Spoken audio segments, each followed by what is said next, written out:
Hello everyone. मेरा नाम निखिल शुक्ला है। मैं एसएससी एमटीएस 2022 के जरिए सेलेक्टेड हूँ and currently I am working since 1.5 year in ministry of health and family welfare in Bhubaneswar, Orissa.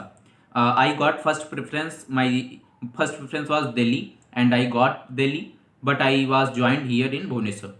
सो काफ़ी कमेंट आ रहा था आपका जॉब प्रोफाइल को लेके, कैसे काम होता है, कैसे प्रमोशन होते हैं एंड प्रोबेशन पीरियड कितना होता है, क्वार्टर मिलते हैं या नहीं, सैलरी कितना होता है। तो इन सारी चीज़ों को, डाउट्स को कंपाइल करके मैं ये वीडियो बना रहा हूँ एसएससी एमटीएस के बारे में, ताकि जो लोग आगे प्रिपरेशन कर रहे हैं उनको काफ़ी हेल्प मिले एंड वो अच्छे से चूज़ कर पाएँ वो किस स्टेट में जाना चाहते हैं। तो सबसे पहले मैं बात करना चाहूँगा एग्जाम पैटर्न की। एग्जाम पैटर्न जैसा कि आप लोगों को पता होगा 2 सेक्शन में बटा हुआ होता है। सेक्शन 1 इंटेलिजेंस, जनरल इंटेलिजेंस जिसको रीजनिंग बोलते हैं एंड मैथ्स में होता है। 20-20 क्वेश्चन होते हैं, हर क्वेश्चन 3 मार्क्स का होता है और ये पूर्णांक बनता है 120 मार्क्स का। क्योंकि पहला सेक्शन जो होगा मैथ और रीजनिंग ओनली क्वालिफाइंग होता है, इसलिए इसका इंपॉर्टेंस बहुत ही कम होता है। बात करते हैं सेक्शन 2 की, जिसमें जीके और इंग्लिश आती है। इसमें 25-25 क्वेश्चन होते हैं जीके और इंग्लिश के, टोटल 50 क्वेश्चन और हर क्वेश्चन 3 मार्क्स का होता है, इसलिए टोटल मार्क्स 150 होता है सेक्शन 2 में, जिसमें कि मेन मेरिट बनती है और आपका मेरिट 120 से 130 के अराउंड रहता ही रहता है। आपको अगर सेफ स्कोर टारगेट करना है तो आप 130 का स्कोर टारगेट करके ही चलें। एंड इसके बाद बात करते हैं जॉब प्रोफाइल की, क्या काम होता है और क्या करना पड़ता है।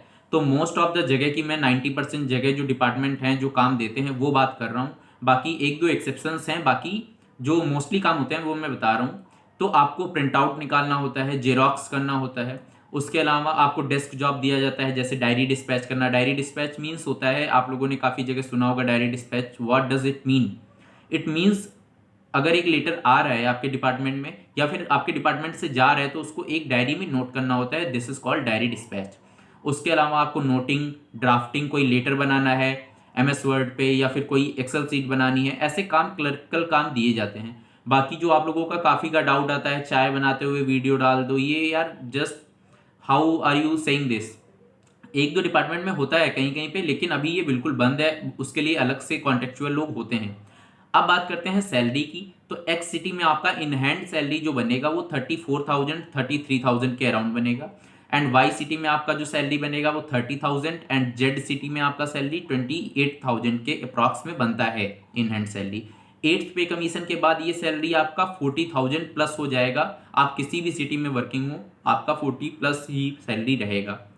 और बात करते हैं आपका प्रमोशन कैसे होगा क्या। तो मोस्ट ऑफ द डिपार्टमेंट में क्या होता है कि सबसे पहले तो मैं बताना चाहूँगा, आप जैसे ही ज्वाइन करते हैं आपका 2 साल तक प्रोबेशन पीरियड चलता है, परिवीक्षा अवधि बोलते हैं इसको, जिसमें कि आपका सारा बैकग्राउंड जांच होता है, पुलिस वेरिफिकेशन होता है, आपके काम को देखा जाता है आप अच्छे से कर रहे हैं या नहीं। 2 साल में आपका प्रोबेशन जब क्लियर होता है उसके बाद ही आप कहीं पे ट्रांसफ़र हो सकते हैं। एंड बहुत लोग ट्रांसफ़र का जो सोच रहे थे, तो 2 साल तक आपका ट्रांसफ़र नहीं हो सकता है, ओनली म्यूचुअल ट्रांसफ़र हो सकता है 2 साल में, अगर कोई आपकी जगह पे आता है और उसकी जगह पे आप जाते हैं तो। लेकिन 2 साल के बाद आप लीगली ट्रांसफ़र ले सकते हैं, अगर आपकी वहाँ पे सीट खाली है और आपको जाने दिया जाता है तो आप ट्रांसफ़र ले सकते हैं।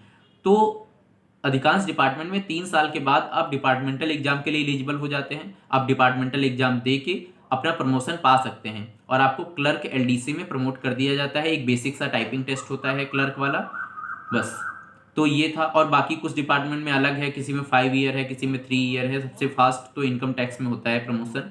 अब बात करते हैं कि आपको क्वार्टर अगर आपके यहाँ डिपार्टमेंट में खाली है तो आपको तुरंत अलॉट हो जाते हैं, अदरवाइज आपको ज्वाइनिंग के बाद आपका जो सीनियरिटी लिस्ट होता है उसके अकॉर्डिंग दिया जाता है। अगर कोई आपसे सीनियर है तो पहले उसको दिया जाता है। तो इस तरह से क्वार्टर अलॉट होते हैं। और उसके बाद बात करें अगर प्रिपरेशन की, स्टडी टाइम की, तो आपको प्रिपरेशन के लिए टाइम खुद से निकालना पड़ेगा, क्योंकि आप ऑफिस में पढ़ तो सकते हैं लेकिन आप पढ़ने बैठेंगे फिर बीच में कोई काम आ जाएगा तो आपको ही दिक्कत होगा बार बार। इसलिए आप शाम को ऑफिस से आने के बाद सुबह ऑफिस जाने से पहले अपना पढ़ाई कर सकते हैं अच्छे से। आई होप आप लोगों के सारे डाउट्स क्लियर हो गए होंगे। And if still you have any doubt you can comment in comment section, and if you are new on my channel please subscribe and join us in the journey of SSC MTS 2025. Thank you everyone and bye.